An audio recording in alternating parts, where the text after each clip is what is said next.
Assalamualaikum, jumpa lagi dengan saya channel baru vlogger. Jangan lupa like, comment, subscribe, dan share sebanyak-banyaknya. Teman-teman, kali ini pas siang ini dengan keadaan panas terik, saya setelah sekian hari tidak bikin vlog, saya katakan indoor atau di dalam sebuah ruangan atau bercakap dalam sebuah ruangan, tapi lebih pada motovlog atau aktivitas saya di luar, bikin video tentang kondisi atau keadaan jalan di Surabaya. Entah berapa hari atau mungkin ada 5 hari ya, saya lebih ke motovlog karena memang channel saya ini adalah sifatnya random, artinya disebut juga channel gaduh-gaduh. Jadi kalaupun teman-teman ingin nyari saya mengenai karakter konten saya, mungkin saat ini secara khusus belum ketemu. Intinya mengenai karakter channel ya. Selama ini atau sampai saat ini channel saya masih berisi tentang berbagai macam aktivitas keseharian saya, dan tentunya yang saya sebut dari berbagai macam aktivitas keseharian saya ini adalah erat kaitannya dengan profesi saya, profesi atau pekerjaan saya.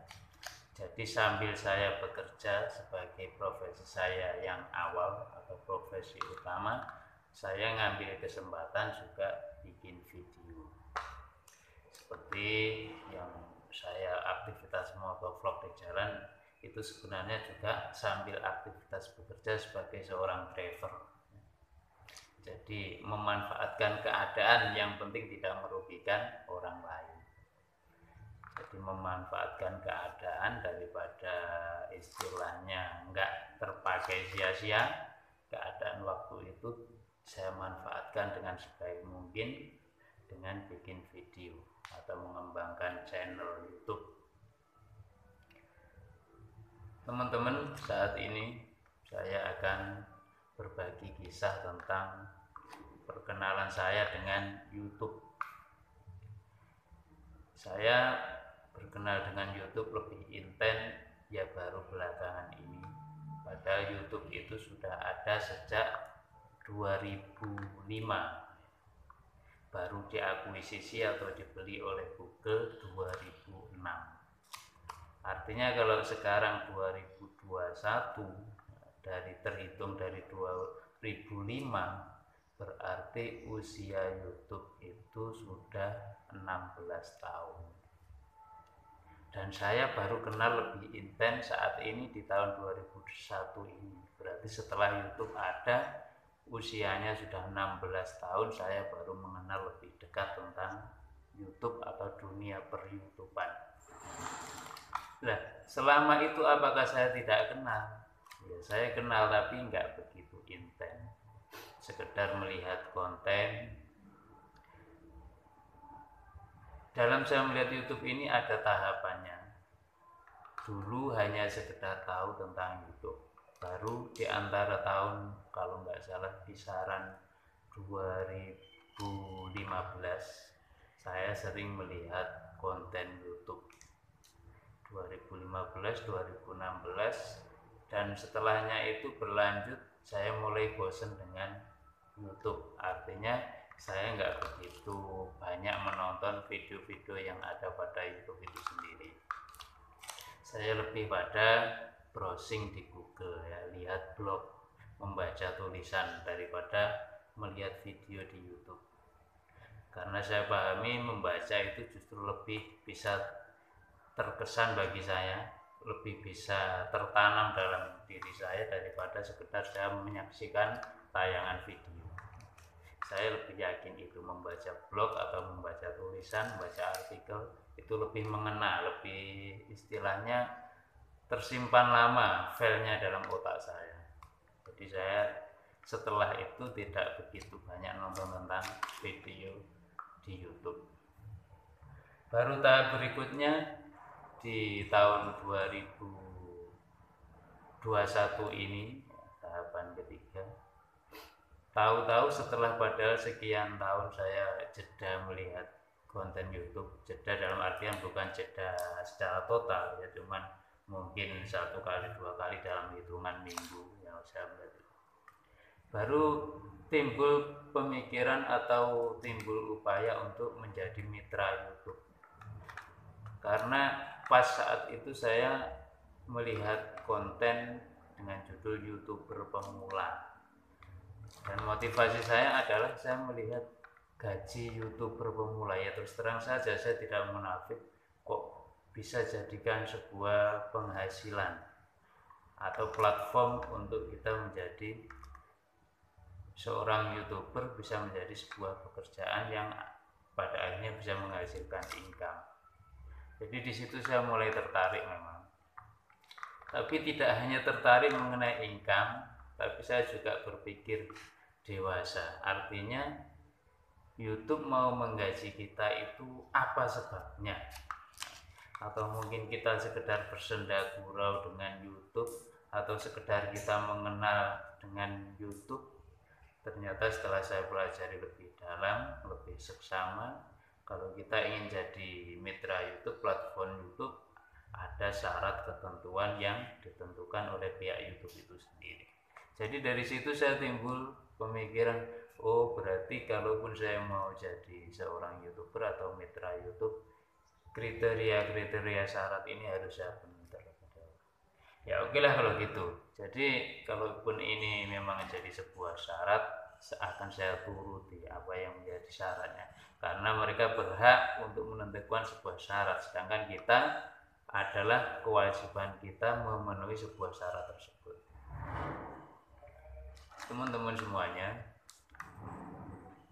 dalam saya membangun sebuah channel, saya berupaya tiap hari, tiap kali berbicara, mungkin dalam 1 hari tidak ada perkataan saya yang tidak terlontar kata YouTube. Sampai saat ini, dari awal saya bikin channel, dengan siapapun saya bicara, mungkin ada terbersit 1, 2, 3 kata yang saya mengungkapkan atau mengutarakan tentang YouTube.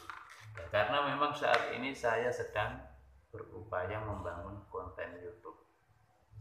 Jadi selalu saya mengulang, atau mungkin bahkan di antara teman saya atau di antara orang lain mendengar ada yang bosan. Mungkin kalau saya nanti bicara dengan kamu, ada di antara kalimat kamu yang membicarakan soal YouTube, soal kontennya.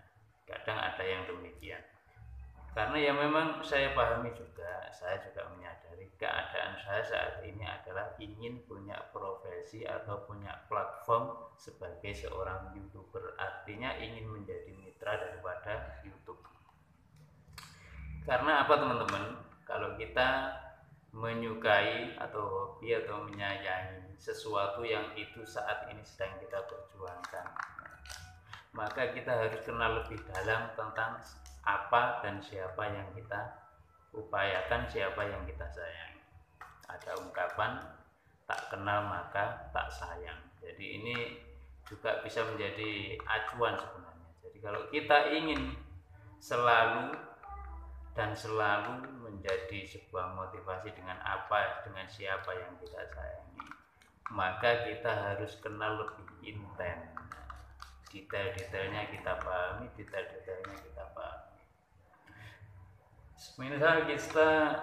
Semisal kita sayang sesama manusia, dalam artian, dalam konteks ini saya tidak mengatakan sayang sesama lain jenis ya.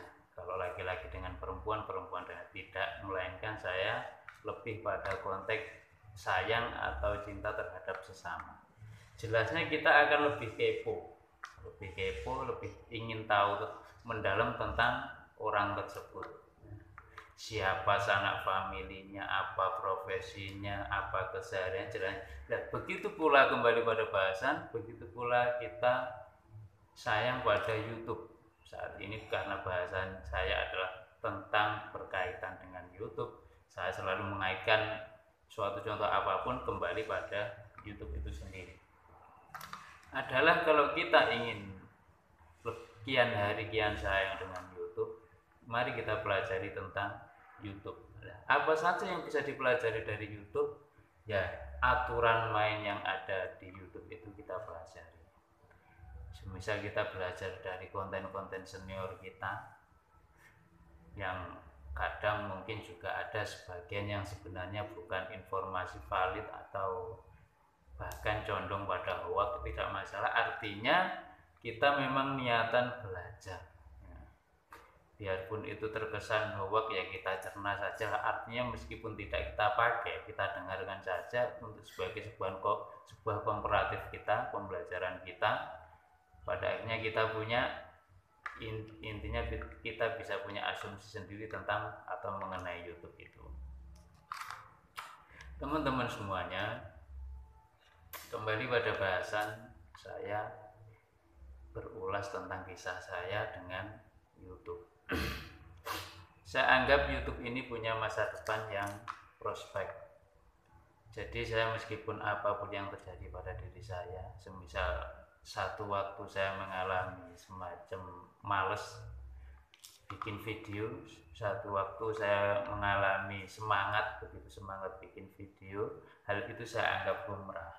Tapi yang penting saya selalu sinergi ke depan untuk konsisten bikin video. Apapun medannya saya akan berusaha konsisten bikin video. Karena saya anggap dalam jangka panjang YouTube itu punya prospek yang menjanjikan. Artinya prospek menjanjikan ini nggak mungkin YouTube itu pada akhirnya akan hilang atau sudah tidak ada. Saya menganggapnya hal itu seakan sulit. Jangankan yang kita menganggap sesuatu itu punya prospek yang jelas di masa depan kita lakukan. Kadang yang terjadi pada diri kita itu yang sebenarnya tidak punya prospek yang menjanjikan saja. Aktivitas kerja kita kali ini bisa jadi, profesi kita kali ini bisa jadi, itu saja tiap hari kita lakukan, kita upayakan. Yang kita tahu sebenarnya prospek kedepannya mungkin kurang begitu menjanjikan. Nah, lebih-lebih ini YouTube yang di situ saya yakin punya keyakinan yang hak kalau YouTube itu di masa mendatang adalah bisa menjadikan sebuah profesi yang menjanjikan prospek kedepannya. Karena sampai saat ini saya sudah mengetahui atau tahu, tidak kata siapa atau kata mereka, saya tahu sendiri. Semisal orang-orang yang sudah bermitra dengan YouTube keadaannya sukses, keadaannya menjadi ekonominya lebih baik, saya mengetahuinya sendiri ya. Meskipun di antara mereka ada sedikit-sedikit yang termasuk hanya sebagai sebuah settingan, tapi saya menganggapnya, saya tahu dengan yakin kalau mereka itu bisa berpenghasilan yang tinggi di dunia YouTube. Teman-teman semuanya, dari ulasan kisah saya ini, perkenalan saya dengan YouTube ini, saya berupaya untuk agar semua teman-teman bisa menjadikan sebuah motivasi juga. Mungkin kalau sudah berpikiran sama dengan saya atau mindsetnya sama dengan saya, ingin mengembangkan channel, ingin terjun di dunia per-YouTubean, semoga bisa menjadi sebuah motivasi dan inspirasi tentunya. Dan bila ini dianggap ilmu yang manfaat, tolong share sebanyak-banyaknya di media sosial manapun, apapun itu bentuknya, baik IG, Facebook, Twitter dan sebagainya. Link-link di YouTube ini bisa di-share di mana, saya mohon untuk di-share, barangkali bisa mengasih informasi bagi yang lain.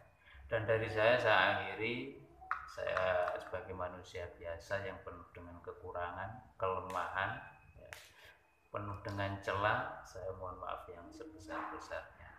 Saya akhiri, wassalamualaikum warahmatullahi wabarakatuh.